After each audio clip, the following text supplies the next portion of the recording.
పెళ్ళైనా పండగైనా వేడుక ఏదైనా పట్టు చీరల ప్రత్యేక వేదిక వారాహి సిల్క్స్. కాలం కలిసి వస్తే నడిచొచ్చే కొడుకు పుడతారంటే ఇప్పుడు ఆంధ్రప్రదేశ్ పరిస్థితి అలాగే ఉంది. ఎందుకంటే కేంద్రంలో మోడీ సర్కార్, రాష్ట్రంలో చంద్రబాబు సర్కార్ మొత్తం కలిపి డబుల్ ఇంజిన్ సర్కార్ అనేటువంటి నినాదం చేస్తున్నారు. అదే క్రమంలో ఇప్పుడు గోదావరి బనకచెర్ల ప్రాజెక్టును పరుగులు పెట్టించే పనిలో ఆంధ్రప్రదేశ్ ప్రభుత్వం నిమగ్నమైంది. మొత్తం మీద ఒక అంచనా వేశారు. 81,900 కోట్ల రూపాయలు అంచనా అవుతుంది ఈ బనకచెర్ల ప్రాజెక్టు కంప్లీట్ చేయడానికి అనేది రాష్ట్ర ప్రభుత్వం ప్రాథమికంగా వేసినటువంటి అంచనా. ఈ నెల 20 నాటికి feasibility survey, pre feasibility survey పైన నివేదికని కేంద్ర ప్రభుత్వానికి సమర్పించబోతుంది. అలానే కేంద్ర ప్రభుత్వం నుంచి బహుశా 15 రోజుల్లో అనుమతులు వస్తాయని చెప్పి అంచనా వేస్తున్నారు. ఈ డేటా ఒకసారి మనం చూద్దాము.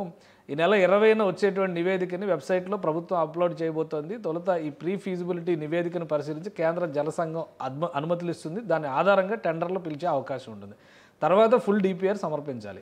జూలై నాటికి పూర్తి డిపిఆర్ సమర్పించేందుకు ప్రభుత్వం ఏర్పాట్లు చేస్తుంది. అంటే ఇంత పెద్ద ప్రాజెక్టు చాలా ఈజీగా ఏదో ఫింగర్ టిప్స్ మీద ఉన్నంత వేగంగా ఆంధ్రప్రదేశ్ ప్రభుత్వం పరుగులు పెట్టిస్తుంది. మొత్తం 81,900 కోట్ల రూపాయలు ఖర్చు. అసలు ఈ గోదావరి బనకచెర్ల ప్రాజెక్టు ఏంటంటే పోలవరం దగ్గర నుంచి వాటర్ని, గోదావరి జలాల్ని కృష్ణానదికి మళ్లించుకోవడం ద్వారా ఒక అడ్వాంటేజ్ తీసుకోవడం, అలానే పోలవరంని స్ట్రీమ్లైన్ చేసుకోవడం ద్వారా స్టెబిలైజేషన్, కొత్త ఆయకట్టు క్రియేట్ చేయడం, ఉన్న ఆయకట్టుని స్టెబిలైజ్ చేయడం, ఇది కాన్సెప్ట్. ఇప్పుడు బనకచెర్ల ద్వారా తీసుకెళ్లాలనేటువంటి నిర్ణయం తీసుకున్న తర్వాత పోలవరం కుడి కాలువ సామర్థ్యాన్ని పెంచి ప్రకాశం బ్యారేజ్ దగ్గర నీటి నిల్వను పెంచుతారు. ఆ పైనుంచి ఎగువకి ఈ నీటిని తీసుకునే విధంగా అలా శ్రీశైలం వరకు బ్యాలెన్స్ చేసుకునేటువంటి అవకాశం ఉంటుంది. దాదాపు బనకచెర్ల దగ్గర మొత్తం ఈ గోదావరి జనాలకి సంబంధించినటువంటి మళ్లింపు ప్రక్రియ పూర్తవుతుంది. ప్రకాశం బ్యారేజ్ నుంచి బొల్లాపల్లి దగ్గరికి అక్కడ కొన్ని చిన్న చిన్న లిఫ్ట్లు మాత్రం ఏర్పాటు చేయాల్సి ఉంటుంది. ఆ తర్వాత బొల్లాపల్లి నుంచి బనకచెర్ల దగ్గర ఒక పెద్ద వాటర్ కాంప్లెక్స్ తయారు చేయాలని చెప్పి రాష్ట్ర ప్రభుత్వం భావిస్తుంది. దీనికి ప్రధాని నరేంద్ర మోడీ, కేంద్ర ఆర్థిక మంత్రి నిర్మలా సీతారామన్ కూడా సానుకూలంగా స్పందించారు. రాష్ట్రం నిర్వహించినటువంటి క్యాబినెట్ మీటింగ్లో కూడా దీన్ని వేగంగా ముందుకు తీసుకెళ్లాలనేటువంటి డెసిషన్ తీసుకున్నారు.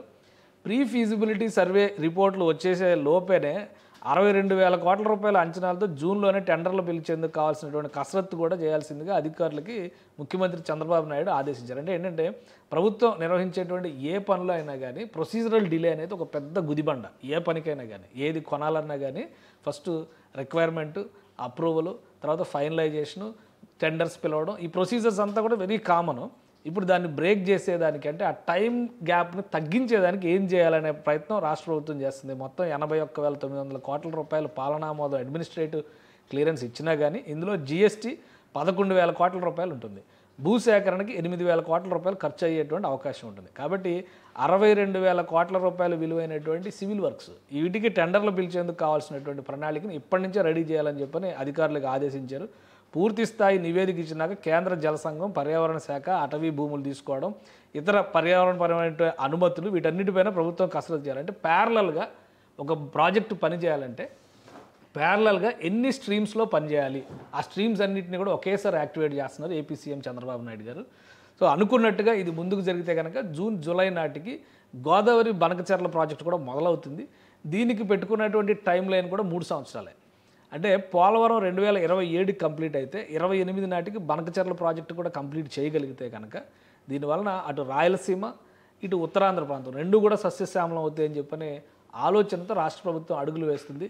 సో వడ్డించేవాడు మనవాడైతే ఏ చివర కూర్చున్నా కానీ ఖచ్చితంగా రావాల్సినవన్నీ కూడా వస్తాయి. కాబట్టి కేంద్రంలో ప్రభుత్వంతో ఉన్నటువంటి సఖ్యత, ఎన్డీఏ కూటమిలో ఉన్నటువంటి ఐక్యతకి ఇది ఒక నిదర్శనంగా మనం చూడొచ్చు.